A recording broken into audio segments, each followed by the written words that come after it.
terkait dengan orang yang mengatakan katanya tidak masuk akal Nabi Shallallahu Alaihi Wasallam menikahi Aisyah di umur 6 tahun. Yang tidak masuk akal, akalnya siapa dulu? Jelas ya? Kalau akalnya orang-orang tidak berakal, nah itu mungkin tidak masuk akal. Iya. Pertama harus diketahui ya, bahwa Nabi Shallallahu Alaihi Wasallam menikahi Aisyah di umur 6 tahun, itu syah di dalam hadits Aisyah sendiri, di riwayat Bukhari dan Muslim. Tidak ada yang pernah meragukannya di kalangan ulama Islam, ahli hadits maupun selainnya. Datang di sebagian riwayat Bukhari di umur 7 tahun. Disepakati dalam dua riwayat bahwa Nabi Shallallahu Alaihi Wasallam mulai tinggal bersama Aisyah itu di umur 9 tahun. Ketika Aisyah berumur 9 tahun. Jadi setelah akad, tidak langsung tinggal bersamanya. Tapi nanti di umur 9 tahun, baru Aisyah tinggal bersama Nabi Shallallahu Alaihi Wasallam. Dan Aisyah hidup bersama Nabi Shallallahu Alaihi Wasallam sebagai suami istri itu selama 9 tahun. Karena Nabi meninggal dan umur Aisyah 18 tahun. Umur Aisyah 18 tahun. Kemudian yang kedua, Aisyah radhiyallahu taala anha itu perempuan Allah pilihkan untuk nabinya. Itu ada di dalam hadits riwayat Bukhari dan Muslim. Didatangkan, diperlihatkan Aisyah kepada Rasulullah di dalam mimpinya. Dan Allah pilihkan Aisyah untuk Nabinya Sallallahu Alaihi Wasallam. Itu pilihan Allah. Jelas ya? Jadi kalau dia bicara tidak masuk akal, ya ini pada dasarnya memang orang yang keterlaluan di dalam berbicara seputar masalah agama. Kemudian yang ketiga, yang perlu diketahui juga, bahwa Abu Bakar As-Siddiq radhiyallahu taala anhu, beliau yang sangat menginginkan Nabi sallallahu alaihi wasallam menikahi Aisyah radhiyallahu taala anha. Dan kedudukan Abu Bakar di sisi Rasulullah dimaklumi. Iya, dari jasa-jasa beliau dan kebaikan beliau. Kemudian yang keempat, dari kaidah yang tetap di dalam syariat di seputar pernikahan, yang pertama, al-mu'asyarah bil ma'ruf. Mempergaulkan istri dengan hal yang paling baik. Perkara yang lumrah, yang dimaklumi, berjalan wajar di tengah manusia. Karena itu dalam Al-Quran dikatakan, wa'ashiruhunna bil ma'ruf. Dan bermuasyarahlah kalian dengan para perempuan dengan hal yang ma'ruf. Iya. Perempuan-perempuan itu di daerah-daerah yang beriklim panas itu lebih cepat dewasanya. Lebih cepat apa? Dewasanya. Karena itu nikah di usia seperti itu tidak terjadi di tanah Arab saja. Itu banyak kejadian di tempat lain, di Eropa sana, di tempat-tempat itu banyak kisah-kisah yang seperti itu.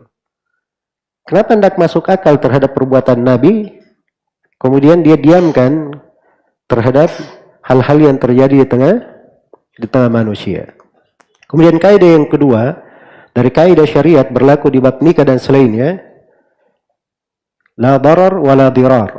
Tidak boleh ada bahaya dan tidak boleh ada pembahayaan. Iya. Ya kalau misalnya suami menikahi seorang perempuan dan perempuan ini belum layak hidup sebagai layaknya suami dan istri, maka dia tidak boleh memberikan bahaya kepada istrinya. Jelas ya?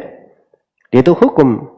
Karena itu tidak dibolehkan secara mutlak misalnya nikah di umur 6 tahun, 9 tahun. Tapi harus diukur. Ini si anak sanggup atau tidak? Ya, cocok atau tidak? Sudah pantas, sudah layak atau tidak?